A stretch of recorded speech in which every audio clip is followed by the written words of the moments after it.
welcome everybody. I have again Jay Smith. We're going to jump in and have a little chat. If anybody doesn't know, his channel is Fanda Films. That's with a P at the beginning. And Jay, thanks very much for coming along. And I just wanted to really ask, what are the developments, if any, and what's been going on with the preservation of the Quran fiasco, really, I guess. Well, it's this is good. The preservation of the Quran has pretty much been receding back into the background now. The preservation is the whole issue. And the last time we talked, we did talk about the admission by the two scholars, Dr. Shabir Ali and also Dr. Yasir Qadhi, where they finally admitted that probably the Quran is not as well preserved as they had thought.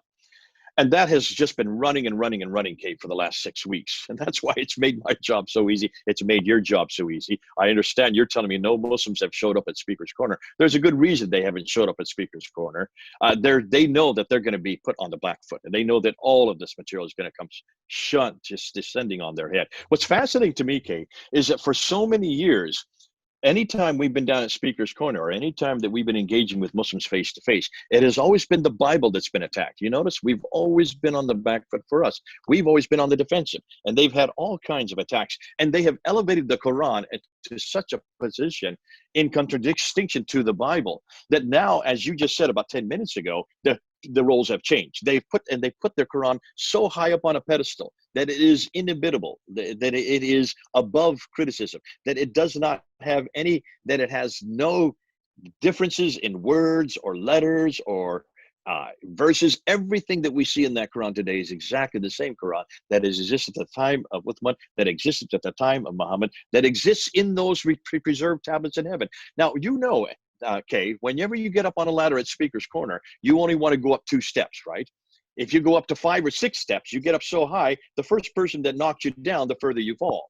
And in some ways, that's exactly what they've done to the Quran. They put the Quran up to not just 6 steps, they put it up to 7 steps. They've talked about the 7 readings, the 7 holy readings, the 7 ahruf is the name they call it. And these are the 7 readings that Muhammad demanded when Jibril came him and gave him only one. Remember, he only gave him one, and that was the Qurayshi dialect. That's the one that's in heaven. Supposedly, that's what we've been told. This is the one that is the eternal one. Supposedly. I didn't even know there was any Qurayshi Arabic to exist that did existed prior to the 4th century AD. Nonetheless, that's what we have been told, and I've been told it for all the years I've been working in the Islamic world. Then we're told now that actually Muhammad wanted more than one. He wanted 7 readings, which Jibril obeyed him to. He gave him 7 readings. Those 7 readings now have put it up so high that these are the 7 readings that we find in the world today. However, what happened, we know that in 652, there were some Medinans and some Meccans who were Qurayshi-speaking Arabs.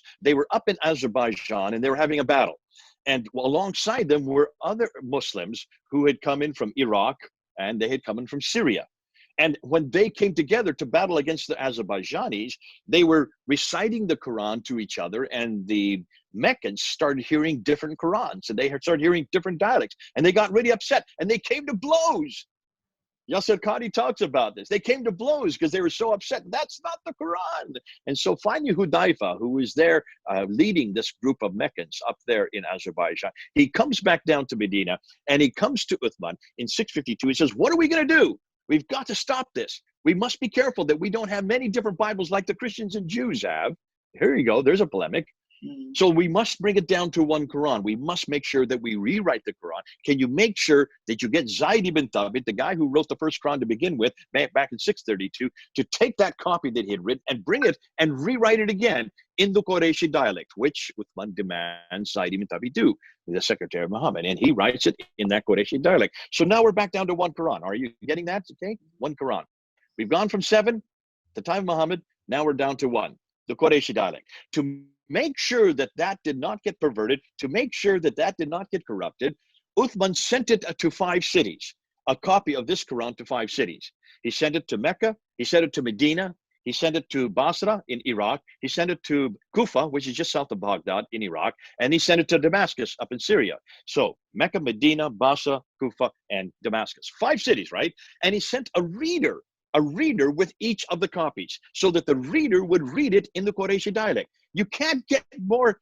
I mean, to talk about the need to make sure that there was one Quran and only one Quran and no other Quran and no other dialect. And then as he's sending these guys out to these 5 cities, he takes all the other Qurans that disagreed with the Qurayshi dialect and he burns them. Remember that? He burns them. These are Qurans that you burn. You don't burn recitation. You don't burn someone's tongue. You don't burn someone's voice. You can't burn a voice or a tongue. You have to burn manuscripts. You have to make carbon out of them. So these are manuscripts. What manuscripts did he burn? Well, the ones that they were doing up there in Azerbaijan, the ones that were coming from Iraq, the ones that were coming from Damascus, right? So that happens in 652. Now, this is where it gets really exciting. So one Quran now has been finalized. This is the Quran that Muhammad had. This is the Quran that Uthman had. And these are the 5 different codices, mushafs, that were sent to 5 cities. So here's the first question, Kate. Where are those 5 mushafs? Does anybody? You're looking at me blankly. Well, I wouldn't trust Uthman as far as I could throw him. I mean, your assertion that it's definitely the same one that was given by Muhammad, when in Muhammad's own time there were definitely 2 recitations, because there's the story of the guy who hears an alternate recitation and wants to jump over and, you know, bash the guy up, and they both go to Muhammad, who vouches that they both are authentic. But other than... No, that's the 7. That's the 7. That's the 7. Remember when he brings Umar by the scruff of his neck? Umar does this. Umar brings this guy by the scruff of his neck, brings him in front of Muhammad, says, recite it. He recites it. The Imam says, now you recite it. Recite it. So he recites it. And there's 2 different recitations. Muhammad says, they're both okay because I have 7. There are 7 recitations. So that's the original 7. That's the original ahruf. All right? But see, that wasn't good enough. That wasn't good enough for Uthman. That wasn't good enough for Hudayfa. They didn't want any other than the Uthmanic one, the Qurayshi one. And that's why they brought it back down and they only made 1. Out of the 7, it came back to 1. And then they burnt everything else. So now you got a real problem. Now we got a real problem. I would like to know where that Qurayshi dialect is. I would like to know where there is one of those manuscripts. We can't find even one of those manuscripts. We're going to get into that. That's yet to come in. That's the question that has not been asked yet. We're still talking about the recitations. So let's jump 100 years later. Let's go to the 8th century. Let's go to 736. So Muhammad dies in 632. We're now 736. So we're 100 years later, okay? A whole century later. And there's a guy named, I'm going to get his name right. His name is Ibn Amir al-Damashqi. Ibn Amir al-Damashqi. That means he is Ibn Amir from Damascus, up in Syria.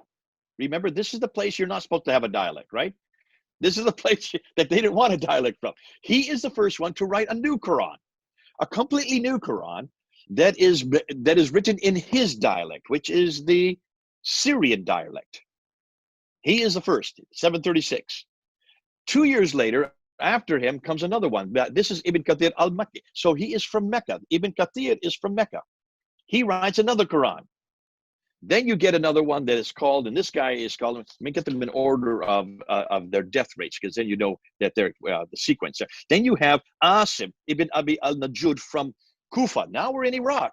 So you have one Damascus, one, in fact, let me get the sequence. Get this. One in Damascus, you have one in Mecca, the next one's in Kufa. Then you have another guy named Abu Amr ibn al-Ala, and he is from Basra. So now you have one in Damascus, one in Mecca, one in Kufa, one in Basra. So you have 4 different cities. And then you have a Hamza al-Zayyat, he's in Kufa again, and Nafi al-Madina, he is in Medina. So now we get a 5th city, and al-Qasai is from Kufa. So you have 3 from Kufa, 1 from Medina, 1 from Mecca, 1 from Basra, and 1 from Damascus. 5 different cities, and 3 of them from one city. Are you getting that? These guys. What I would say. Go ahead. What I would say is the amount of compound or escalating confusion that can come from just 5 different variations of the same document. I mean, if you think just between London or in Britain and America, the self-same words can mean exactly, like, completely different objects, different ideas, different notions. So it's exponential, the amount that the the Arabic language can change, because there are modern day Arabic speakers who say that the grammar in the Quran is incorrect, it's quite poor. How then can it be perfected? Or I've heard Muslims say that, well, actually Allah perfected it after its existence, even though he spoke to the earth and the smoke in Arabic before you know, the world was. But yeah, I just wanted to point out the fast that is, well, we know what happened, but without a spoiler alert, carry on, please. Okay, well, let me ask you this. What do you think is any different from these 7? Remember, these are now 7 different Qurans that were now being introduced in the 8th century, 100 years after Muhammad. In fact, they go to 150 years after Muhammad because they go all the way up to 805. So from 736 all the way up to 805, these new 7 are introduced. What is any different between these new 7 and the Qurayshi one that was built, that was created in 652? Do you know the difference? My understanding is, and I may be completely off, is that the dots and the vowel sounds were not added for a couple of 100 years. So that also. No, this is when the dots and the vowels were being added. This is because of the dots and the vowels. 5 dots, 3 vowels. It all has to do with 5 little dots and 3 little vowels. That's it. But see, here's the problem. When you're looking at a skeletal text, a razm, just the skeletal words, there's 16 really unique. There were 16 unique. Some say 18, some say as many as 20. But in other words, there are 16 unique words that need to have dots to show the differences between them. And you can, from just one little word like a little smiley face, you can get 5 different letters because you have 5 different dots. Na, ta, tha, ba, ya, 5 different letters. Now, if you have 3 of them together, you can get all kinds of combinations. And we just did it with just 3 letters together, and we got 19 different words. Now, can you imagine if just one word of 3 letters, you can get 19 different words just for putting the dots in different places? Then you start putting the vowels, the dhamma, the kasra, and the fatha, and you get all kinds of variants. Now, if you put whole sentences together with dots and vowels, you can get hundreds. Oh, did I say hundreds? Maybe thousands of differences. Can you then understand why all these new Qurans were coming into play? But they're coming into play in the 8th century, not in the 7th century when Muhammad was living. Muhammad had nothing to do with this. This is long after Muhammad's dead. This is 100 years after Muhammad dead, 150 years after Muhammad is dead. Why haven't Muslims told us this before? Why has this just been coming out in the last 6 weeks? Now, I've known about it before this, so we haven't really made much thing of this. But then can you understand that these are just the first 7? These are the first 7. But from these first 7, there were different traditions that came out of each one of these 7. There were many others, but there weren't. Now, we have been told that there's just 2 from each one of these 7. No. There's more than 2. Let's just take Ibn Kathir. Ibn Kathir is from Medina. From Mecca. Ibn Kathir is from Mecca. If you look at Ibn Kathir, let me get his. If you look at Ibn Kathir, I've got them all here. Here are the 7 that we're talking about, okay? This is for Wikipedia, by the way, Kate. So you can get this. You can get this. Anybody can get this. This is nothing that I have created. I got this off the Wikipedia. I want to make it as simple as possible for everybody. So there are the 7 that I'm talking about. Now here is Ibn Kathir. He died in 738, right? He has, according to what Muslims tell us today, there are only two guys that come after him, Al-Bazi and Qutb. That's what they want you to believe.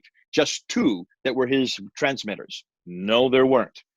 Ibn Kathir had 37 that came after. 37! Why haven't we been told that? Yeah, 37 other Qurans that came after him. Amongst those 37, a guy named Ibn Mujahid in 936 only chooses these 2. So he's choosing these 2 out of the other 35 that he could have chosen. Threw away the other 35. That means just with Ibn Kathir, we have 37 other Qurans that were different than Ibn Kathir's, but they come in the same family as Ibn Kathir, and they all come from Mecca. Okay? Can you see the problem there?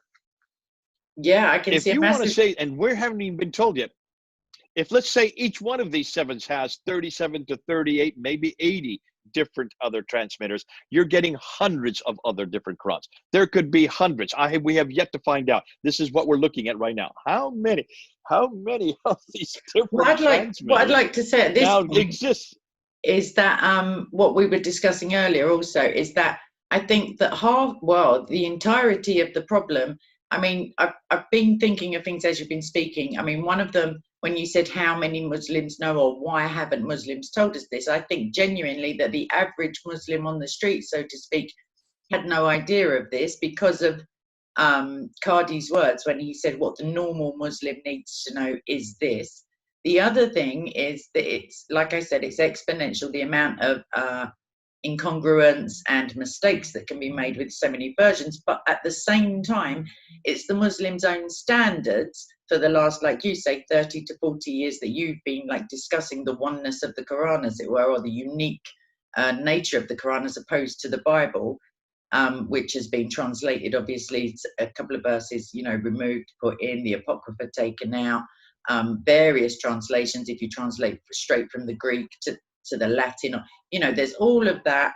But we know, and we have evidence for every single change that's been made, for every, you know, which scribe potentially has done these things. You can, you know, there's countless documents in support of the authenticity of the Bible. Whereas the Muslims' own standard for the Quran, that it's not one jot, not one dot, not one ayah has been changed, nothing at all, sets them up for such a massive fall. So rather than the seventh step of the ladder, I would say that they elevated it to the status of a miracle, even though the Quran itself says that Muhammad will bring no miracles, and he brought the Quran theoretically. So I just think it's a whole heap of Can you then mess. understand that? Yeah. Can you see then, if you're doing a comparison between the two, we would never make these claims about the Bible. We never have made these claims about the Bible. We've never said that it's eternal. We've never said that it was sent down over a 22-year period to one man. We've never said that there were different dialects to begin with. We've never made these kind of claims. We've never claimed about 7 different readings of the Bible. Thank God we didn't make these claims, because we knew that the Bible was written in Hebrew, then it was written in Greek. And the reason it was written in Greek is so that everybody in the Greek area, because the Greek was the lingua franca, the international language of its day. Yes, of course, Jesus spoke in Aramaic and he spoke in Hebrew, and he also spoke in Greek. How did he speak to the centurions? But when it was written down, what Jesus said, it was written in Greek for the reason so that as many people, as many places, as many different eras could read it and understand it. The Bible was meant to be read and understood. The Quran was not meant to be read and understood. It was meant to be memorized, and you receive barakah by memorizing it. So that's why it is so ulta-purta. But I'm not even talking about the internal parts of the Quran. I'm not even talking about the internal contradictions or the historical anachronisms or the scientific errors of which the Quran is replete. That's not what bothers me right now. I'm just talking about this one little problem called preservation. Which Quran is the one that we're talking about? And did it come from God? Did it come from Muhammad? Did it come from Uthman? Or did it come from man? It looks like it came from man, because we haven't even stopped at the story. Remember, I said between Ibn Kathir and Ibn Mujahid. So we're talking about 736 to 936, that 200-year period from 736 to 936, when Ibn Mujahid finally chose these 7. He didn't choose these 7 until 200 years after the fact. Now, see, that's another thing people don't want. That's why it's so important we put up a timeline. So let me put up a timeline. Let me just show you right now so you can see what we're talking about, okay? This is the timeline that I put up on my own video. So here we go. I'm going to now make this big so everybody can see it. Look at this timeline here. So see Muhammad over there on the left? You can see Muhammad there on the left. He dies in 632, right?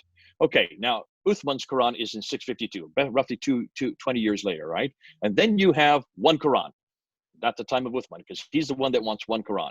Now, suddenly in 736 comes Ibn Amir from Damascus. Then you have Ibn Kathir from Mecca. Then you have Asim Ibn Najud from Kufa. And here you got Abu Amr from Basra. Then you have Hamza al-Zayyat from Kufa. And finally, you have Nafi al-Madina from Medina, and one more, and that's Il-Kasai. Those are the 7. Those are the magical 7, right?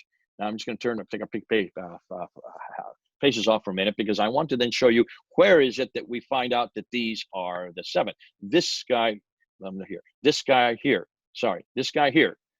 that's Ibn Mujahid. He says these are the 7. But take a look over here on the very far left. Wasn't there a 7 readings to begin with?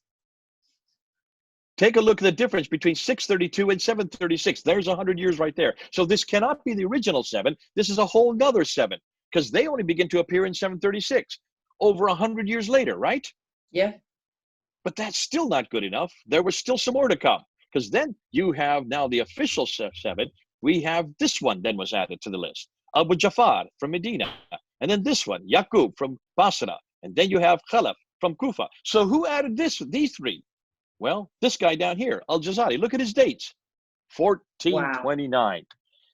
That's 15th century. That's 800 years after Muhammad. You get another 3 added. So now you have the official 10. Remember Qadi and all of them? They kept on talking about the 7, then the 3, then the 10. This is, remember Qadi saying, The 10 are the best of the best. These are the creme de la creme. This is what makes up the Quran. These are the 10 that everybody goes to, because these are the 10 Qurans that we now look at today. And they all say the same thing, right? No, they don't. Wrong. Otherwise, there wouldn't be 10 names. Yeah. It's Why like would you have 10 names if they all said the same thing? Sorry, Jay, it's like a little bit like the Star Wars franchise, if you don't mind me saying. I mean, there's 3 main films and then a prequel comes out and then there are 2 like sequels. It's like an alternate timeline almost, because you've got people in the 15th century vouching for the 10th century, people in the 10th century vouching for someone who died in the 9th century. I mean, and all of this is to do with the 7th century, when there were a completely different 7, because even if one of them genuinely survived, the other 6 to 9 that then came forward cannot be the same. And why would you change it after Uthman went to all of the trouble?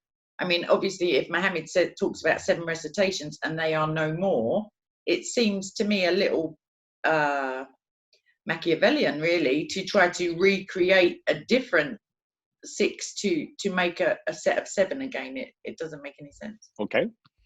You can see, and that's a good analogy you're going to put there. And what I would say is absolutely. And this is why, this is what Yasser Qadhi did not want to get out in the open. This is what he said is what we don't talk about. This is the red line we don't go into. We don't want people to know this. But this is still not, it gets worse than this. Okay. Take a look at all those names. Abu Emir, Ibn Kathir, Asim, Abu Amr, Hamza, Nafi, Al-Kisai, Abu Jafar, Yaqub, Khalaf. What name is missing? What's the name that's missing? Hafs. This guy. Hafs. Hafs. Where's Hafs in all that? Isn't this the Quran that we all use today? Yeah. This is not there. Where is this guy? This is the guy that everybody chose. This is the guy that was chosen in 1924. This is the guy that was chosen in Egypt in 1936. This is the guy that was chosen in 1985 by King Fahd for the whole world. And remember what Qadhi said? 90% of the Muslims in the world now use this guy. Where is he? He's not even in the 10. He's nowhere in the 10. So where does he come in? See, I like to know where not only he comes in, I'd like to know where Warsh comes in, because Warsh is the other one, right? Yeah. So let's look at, this is the 2 that I'm looking for. Well, here they are, Warsh and Hafs. Right. They're not in that 10. Warsh died in 812, Hafs died in 796. So they come in here. Yeah. They're in this group, a whole nother group that was added even after that. This is the next 20.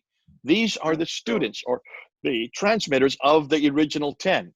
Every 10 has 2. So you 2 times 10 is 20. Now you have 30. But they're in that group that comes much after, and more than that. Take a look where Hafs is from. Hafs is from Kufa. He comes from Asim, Ibn Abi al-Najjud's family. He comes in that tradition. That is Iraq. Remember at the very beginning with Uthman on the left? Remember Uthman? They had to bring the Quran down to 1, and it had to be the Qurayshi dialect. Remember our whole discussion started out with that? If you're going to make it in the Qurayshi dialect, send 5 different examples out to 5 different cities with 5 different readers, so there is no corruption, and then you burn all the ones that are left behind, including the Kufa dialect, including the Basra dialect, including the Damascus dialect. Why then is the one that they chose today in the Kufic dialect, the very dialect you're not supposed to have it in? Remember, Muhammad never knew about anybody in Kufa. When he was living, there was nobody in Kufa. That had not come under their control yet. Nobody from Kufa really, Muhammad knew anybody that time. There were no Muslims that far away. And so how could suddenly the one that they're using today come from the place that Muhammad never knew? Proving that Hafs had nothing to do with Muhammad. Hafs had nothing to do with Uthman. This is a completely different Quran that was finalized in 796. That's 144 years after Uthman. Is there a chance? 164 years after Muhammad. Yeah. So what's the hypothesis? Is there a chance then that the Kafar recitation or the writings were preserved? I don't know, like that they were when the standardization, or I don't want to say book burning because it sounds so fascist, but when they were all kind of tidied up and standardized. I mean, how did he get a hold? If there's now only one at some point around this time, how is he left with that one? And is that potentially why he's known as so unreliable? Even though, as you say, 90% of the globe is reading his Quran. Like, I don't. Yeah. Absolutely. It is known as it is unreliable because the fact that it's the wrong man at the wrong place doing the wrong thing at the wrong time. They've got the wrong Quran. Basically, they've got the wrong Quran because now all the Qurans have now come down to Hafs Quran. It's all come back to one Quran. And it's the wrong Quran. It is not a Quran that Muhammad would have ever known. It's not a recitation that Muhammad would have ever heard. It's not a Quran that Uthman had anything to do with. This Quran that I got circled in black is by far nothing more than a political gesture because it was the Ottomans that had the Hafs Quran. It was the Ottoman Empire in 1924. And remember, Muhammad ibn al-Husayni al-Haddad was under the auspices, under the authority of the Ottomans. He was doing this as a political gesture. So the Quran we have today is a political Quran. Has nothing to do with theology, has nothing to do with Muhammad, has nothing to do with Uthman. It is as man-made a document as you can get. And isn't that the whole thing that we're trying to prove? That this is nothing more than written by man, chosen by man, rewritten by man, excluded by other men, and then finally finalized by other men in the 20th century. Now, can you understand why this has been our day? And this is why there's been so much confusion. And that's why Yasir Qadhi had to say, this is the crisis of faith. This is the hole that we can't get out of. This is something you don't talk about in public. No wonder they don't talk about this in public. How would you defend this? I don't know how I'd defend it. I would do some tap dancing, I think. But I would say that from a Christian standpoint, even though this is amazing in terms of potential salvation for those Muslims, I would say that there is no correct Quran. None of them were ever correct because any gospel other than this one, any Christ other than this one, any prophet after John is not a prophet. So, and that's from Matthew 11 and Luke 16. So, right, I think that wraps that up on that bombshell, so to speak. And we'll have another little chat soon. And thanks very much.